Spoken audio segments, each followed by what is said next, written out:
Hey everyone, welcome to Guide on How to Disable the Green Dot on Your Samsung Phone. Let's dive right in.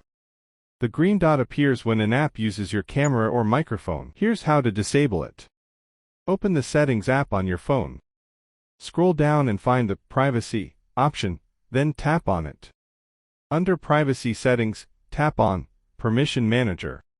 You'll see a list of permissions. Tap on Camera and Microphone separately to check which apps have permission to use them.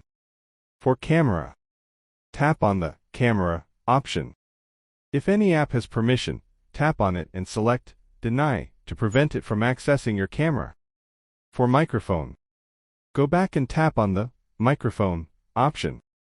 If any app has permission, tap on it and select Deny to prevent it from accessing your microphone. This will stop the green dot from appearing when these apps are in use. And that's it. If you found this video helpful, don't forget to like and subscribe to our channel. Thanks for watching.